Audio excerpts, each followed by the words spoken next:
Welcome back and Assalamu alaikum. This is Aftab Ahmed from KMU. अच्छा students, आज का जो हमारा सीरीज टॉपिक है ना वो हमारा पैथोफिजियोलॉजी है। लेकिन लेक्चर स्टार्ट होने से पहले मेरे चैनल को सब्सक्राइब और लाइक कीजिए। अच्छा स्टूडेंट, हमने थोड़ी सी डिटेल में बात की थी पैथोफिजियोलॉजी में, ठीक है, कि पैथोफिजियोलॉजी क्या होती है, इसके साथ कौन कौन सी जो फील्ड्स है वो रिलेट होते हैं, ठीक है। फिर हमने पैथोलॉजी सबसे पहले पढ़ी, फिर पैथोलॉजी जब हमने पढ़ी तो उसकी डिटेल स्टडी में हम फिर पैथोफिजियोलॉजी में आ गए, ठीक है। सबसे पहले हमने पैथोलॉजी पढ़ी कि पैथोलॉजी क्या होती है, फिर पैथोफिजियोलॉजी। अब इधर आपका जो मेन टॉपिक है वो पैथोफिजियोलॉजी है, ठीक है। तो pathophysiology, patho means disease, pain, suffering, logos means science, ठीक है। पैथोफिजियोलॉजी मैंने ऑलरेडी आपको बताया हुआ था। पैथोलॉजी जब आती है, पैथोलॉजी आई हुई है कि हमारे साथ कोई पैथोजेंस ने एंट्री की है और उस एंट्री की वजह से हमारे साथ होमोस्टेसिस डिस्टर्ब हो गया है, और उस होमोस्टेसिस के मुताबिक जब वो डिस्टर्ब हो गया है तो वो तो या तो हमारी जो इम्यूनिटी है वो तो उसको ख़त्म कर देती है।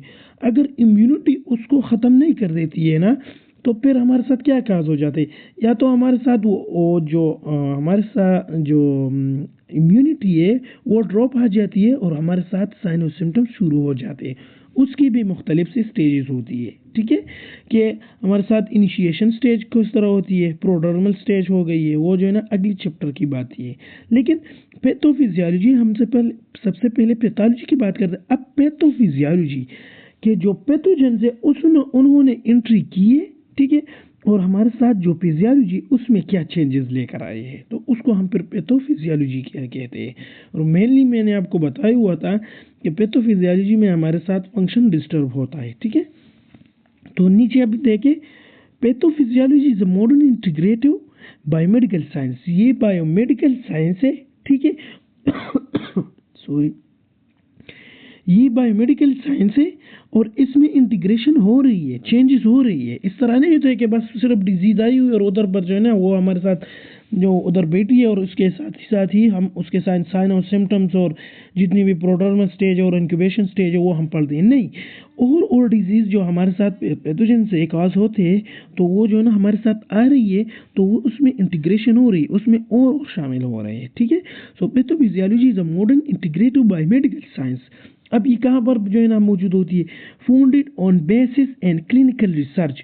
जो हमारे साथ क्लिनिकल रिसर्च होती है, जो क्लिनिक्स में, जो लेबॉर्ट्रीज में, जो हमारे साथ कल्चर्स के ज़रिए, थ्रू एक्सपेरिमेंट्स के ज़रिए जितनी भी रिसर्च होती है, उन क्लिनिकल रिसर्च की वजह से हमारे साथ क्या आते हैं, उसमें इंटीग्रेशन आते हैं, ठीक है। फिर क्या है, that is concern with the mechanism responsible for initiation. फिर जब हमने क्लिनिकल रिसर्च के ज़रिए उसमें इंटीग्रेशन की, तो उस इंटीग्रेशन में हमने कौन कौन से स्टेप उठाए हैं, ठीक है। इस तरह तो नहीं होता है ना कि ये हमारे साथ ये डिजीज़ आ गई है और ये हमें पता था, नहीं। इसमें मुख्तलिफ़ किस्म के एक्सपेरिमेंट होते हैं, चाहे वो रेट पर हो, रेबिट पर हो, ठीक है। तो उस एक्सपेरिमेंट के मुताबिक वो हमारे साथ सबसे पहले इनिशिएशन स्टेप होते हैं, फिर उसमें डेवलपमेंट जो है ना वो शुरू होती है। तो इनिशिएशन के बाद फिर हमारे साथ डेवलपमेंट शुरू हो जाती है and treatment of the pathological process. और जब आखिर स्टेज पर चले जाते हैं ना, उसकी जो ना हमने डिजीज़ की जो पैथोजेंस ने डिजीज़ काज की होती है, उसकी इनिशिएशन स्टेप भी हमने पढ़ लिए, अंडरस्टैंड किए, फिर उसकी डेवलपमेंट भी हमने स्टैंड किए, और उसकी जब हमने डेवलपमेंट भी स्टेज की तो अभी उसके हमारे साथ क्या होगी, ट्रीटमेंट होगी, ठीक है। तो treatment of the pathological process in humans and animals. अब तीसरे पॉइंट में क्या है, pathophysiology is the study of abnormal function. Already मैंने जो है ना पिछले लेक्चर में बताया हुआ था कि हमारे साथ पैथोफिजियोलॉजी जहाँ भी आती है और सारी बातें पैथोफिजियोलॉजी और पैथोलॉजी से इर्द-गिर्द होती है। तो पैथोफिजियोलॉजी में क्या होता है, हमारे साथ बेसिकली जो है फंक्शन वो डिस्टर्ब हो जाती है, ठीक है। So the study of abnormal function in the body and how disease process work. और हमारे साथ ये डिजीज़ जो है ना वो किस तरह वो अपना काम करती है, उसकी इनिशिएशन किस तरह होती है, फिर उसकी इंक्यूबेशन स्टेज किस तरह होती है, उसके साइन और सिम्टम्स क्या हो गए, फिर उसके खिलाफ हमने जो है ना कौन से एंटीबायोटिक्स, कौन से मेडिसिन इस्तेमाल करने, ये सब कुछ पैथोफिजियोलॉजी में आ जाता है, ठीक है। अब हमारे साथ पैथोलॉजी और पैथोफिजियोलॉजी में डिफरेंस क्या है। ठीक है, हम जो है ना पिछले लेक्चर में बता रहे, पिछली दिनों बातें कर रहे थे कि पैथोफिजियोलॉजी पैथोलॉजी ऑलरेडी मैंने आपको बताया, लेकिन इधर उन्होंने एक स्लाइड जो है ना इंक्लूड किया है। तो pathology deals with the analysis and examination of body fluids, infection and abnormalities. Pathology जब हमारे साथ पैथोजेंस की एंट्री हो जाती है तो उस एंट्री की जो हमारे साथ जो एंट्री हुई है पैथोजेंस की, उसकी एनालिसिस, उसकी फिर एग्जामिनेशन हमने करनी है। जब हमने तज्जिया उनकी की तो उसके हमने फिर एग्जामिनेशन करने हैं कि हमारे साथ बॉडी में उन्होंने क्या जो है ना डिस्टर्ब जो है ना उन्होंने डिस्टर्ब किया है। उन्होंने फ्लूइड इलेक्ट्रोलाइट डिस्टर्ब किया है, उन्होंने टिश्यू डिस्टर्ब किया है, उन्होंने सेल डिस्टर्ब किया है, क्या हो जो और क्या एबनॉर्मलिटीज उन्होंने लाई है। तो अगर हम उसको स्टडी करते हैं तो वो हम पैथोलॉजी में डाल लेते हैं। ठीक है, the term patho means there is associated disease. तो डिजीज किसकी वजह से आती है, पैथोजेंस की वजह से आते हैं ना। तो इधर लिखा हुआ है the term patho means there is associated disease, कि इसके साथ रिलेटेड है disease. Pathophysiology is the study of the अब हमारे साथ ये तो हो गई पैथोलॉजी। पैथोलॉजी हमने पढ़ ली कि जो पैथोजेंस आए हुए हैं उसके हमने फिर एनालिसिस की और एग्जामिनेशन के तौर पर, और हमने जब एग्जामिनेशन की कि इन्होंने होमोस्टेसिस किन किन चीज़ों में डिस्टर्ब किया हुआ, चाहे वो सेल में हो, टिश्यू में हो, सिस्टम में हो, किस चीज़ में, फ्लूइड्स में हो, और उन्होंने क्या इन्फेक्शन जो है ना वो डाल लिया हुआ है और उसकी एबनॉर्मलिटीज़ क्या है। तो उसको जब हम स्टडी करते हैं तो वो पैथोलॉजी हो गई है। अब पैथोफिजियोलॉजी क्या है, is pathophysiology is the study of the physiological changes. हमारे साथ जो फंक्शनल वाइज चेंजेस होती है ना वो इसके साथ ही जो है ना रिलेटेड है। Pathophysiology occurring in the body of organism due to disease. कोई डिजीज पैथोलॉजी की बात सबसे पहले आती है और इसके बाद हमारे साथ क्या आता है, पैथोफिजियोलॉजी। तो जब पैथोलॉजी को आप समझेंगे कि पैथोजन ने एंट्री की, ठीक है, अब पैथोजन ने जब एंट्री की तो उसकी हमारे साथ फिजियोलॉजिकल चेंजेस क्या आ गए। मैं एग्जांपल के तौर पर आपको बता देता हूँ। एक डिजीज़ है जो हमारे साथ क्या हुई, लिम्फेटिक सिस्टम के साथ रिलेटेड है। ठीक है, अब जब लिम्फ हमारे साथ नॉर्मल में रिलीज होता है और ठीक है, और वो हमें इम्यूनिटी देता है। अब कोई डिजीज़ आ गई या कैंसर है या ऑटो इम्यून डिजीज़ आ गई, जो भी हो वो डिजीज़ अभी आ गई हो, ठीक है, वो भी कुछ एबनॉर्मलिटीज जो है ना वो उनमें एबनॉर्मलिटी आई हुई है या कोई पैथोजेंस ने एंट्री की है। ठीक है, तो जब उन्होंने एंट्री की तो अब वो क्या हो गई, उसकी फंक्शन को थोड़ी सी जो है ना वो स्लो डाउन कर लेते हैं। तो वो लिम्फ फिर वो जो है ना वो रिलीज नहीं होता है। ठीक है, तो अब वो जब अब हमारे साथ लिम्फ का फंक्शन क्या है, उन्होंने इम्यूनिटी देनी है, अब वो इम्यूनिटी कम दे दे तो फंक्शन कमज़ोर हुआ या नहीं। तो इसी तरह भी इसको हम फिर फिजियोलॉजिकल चेंजेस कहते हैं, फंक्शनल वाइज चेंजेस कर दे, किसकी वजह से, ड्यू टू डिजीज। ठीक है, pathophysiology is the biomedical science dealing with the functional changes disease in disease organism. कोई डिजीज ऑर्गेनिज्म ने एंट्री की है और उसी की वजह से हमारे साथ फंक्शनल चेंजेस आए, उसको हम पैथोफिजियोलॉजी कहते हैं। ठीक है,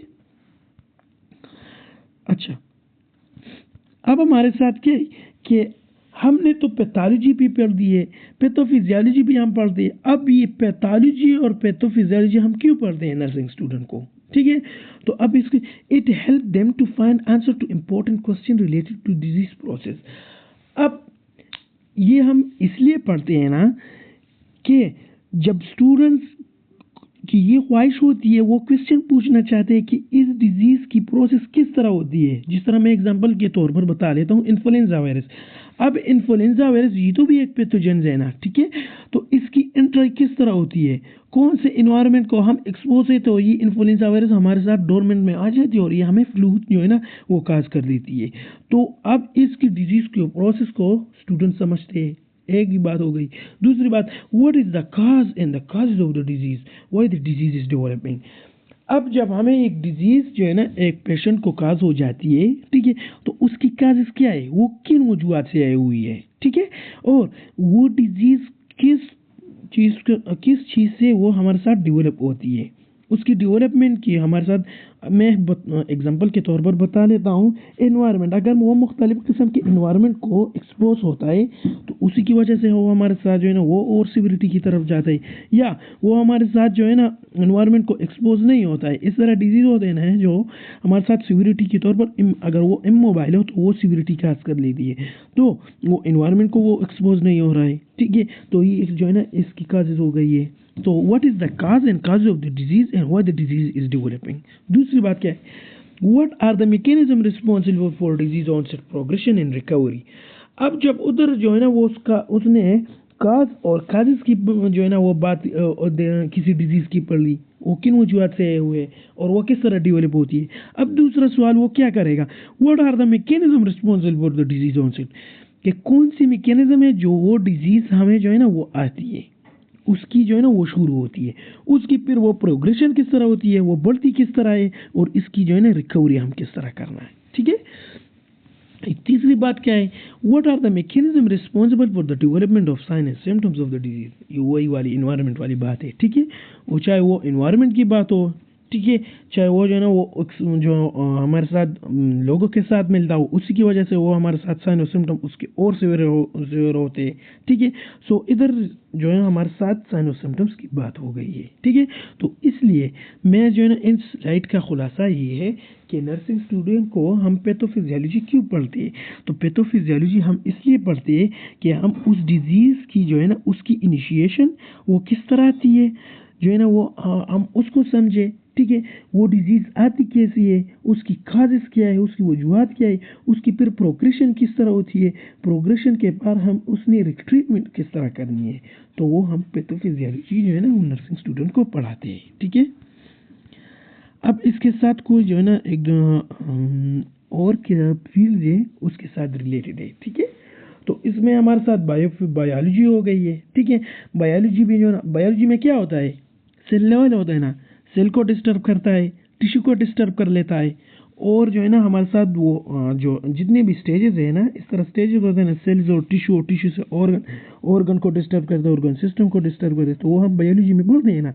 तो ये पैथोफिजियोलॉजी के साथ जो है ना वो रिलेटेड हो गई है। एनाटॉमी एंड हिस्टोलॉजी, एनाटॉमी किस तरह structure wise changes, and histology tissue wise changes, macro and micro structural properties of the human body is essential for understanding the pathophysiology. हम जो है ना बड़ी और जो हमारे साथ छोटी स्ट्रक्चर की प्रॉपर्टीज होती है, जिस तरह मैं बोल लेता हूँ एक एग है तो वो एक सेल हो गई है ना। अब सेल के अंदर जो हमारे साथ म्यूटेशन आ गई है, साइटोप्लाज्म के अंदर, राइबोसोम के अंदर जितने भी उधर जो है ना अबनॉर्मलिटी आती है तो वो माइक्रो स्ट्रक्चर, और जब हमारे साथ हिस्टोलॉजी टिश्यू आ गई है तो वो मैक्रो में आ गई है, ठीक है। तो वो भी हमारे साथ रिलेटेड है, एनाटॉमी हिस्टोलॉजी भी हमारे साथ पैथोफिजियोलॉजी के साथ रिलेटेड है।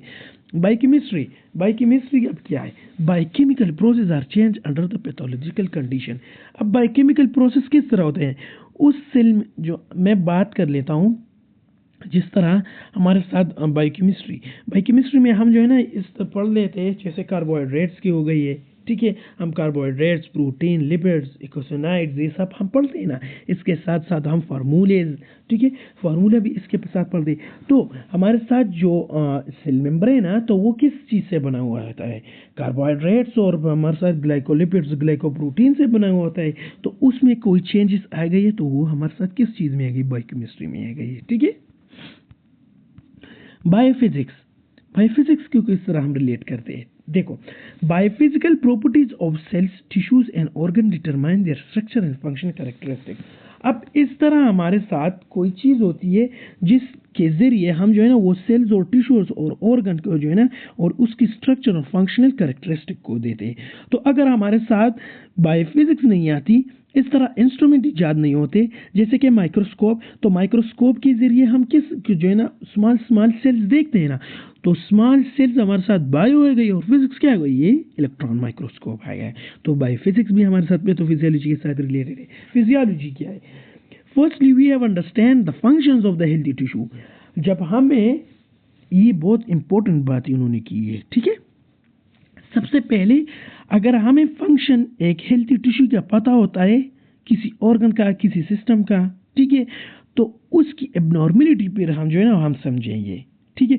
अगर हमें हेल्थी टिश्यू का जो है ना वो फंक्शन जो है ना वो समझ नहीं आता है, जिस तरह मैं बोल लेता हूँ एग्जाम्पल के तौर पर, हमारा पैर जो है ना लेग्स है वो मूवमेंट करते हैं, और अभी इसको पता नहीं है कि ये एक हेल्थी टिश्यू है ना वो हेल्थी टिश्यू की या हेल्थी सिस्टम की जो है ना वो साइन है। अब इसको वो पता नहीं है, अगर वो जो है ना पता नहीं और वो जो हमारे साथ मोबाइल हो गया है वो पेशेंट, तो वो बोलता है कि ये हमें जो है ना एबनॉर्मलिटी है। अगर असल में वो हेल्थी टिश्यू और हेल्थी सिस्टम का जो है ना वो साइन है, लेकिन उसको पता नहीं है, तो सबसे पहले हम जो है ना functions of the healthy tissue को जो है समझना ज़रूरी है। ठीक है,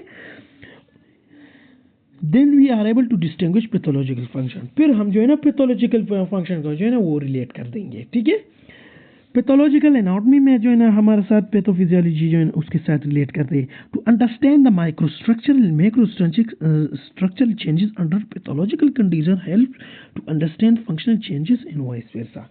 वही वाली बात जो है ना किए हुए है, जिस तरह हम माइक्रोस्ट्रक्चर को देखते हैं, एक जो है ना राइबोसोम के सेल के अंदर राइबोसोम को देखते हैं, लाइसोसोम को देखते हैं, और डीएनए को देखते हैं, और हम अगर एक सेल एक टिश्यू जो है ना वो ले लेते हैं, तो वो हमारे साथ मैक्रोस्ट्रक्चर में गई। अब मैक्रोस्ट्रक्चर और माइक्रोस्ट्रक्चर में हमारे साथ एबनॉर्मलिटी आ गई, किस वजह से? हमारे साथ पैथोलॉजिकल कंडीशन की वजह से, तो उसको हम पैथोलॉजिकल एनाटॉमी में डाल लेते हैं, और वो रिलेटेड है पैथोफिजियोलॉजी के साथ। ठीक है, अब हमारे साथ माइक्रोबायोलॉजी और इम्यूनोलॉजी भी इसके साथ है। ठीक है, इसका खुलासा मैं जो है ना जल्दी बता देता हूँ। ठीक है, माइक्रोबायोलॉजी और इम्यूनोलॉजी।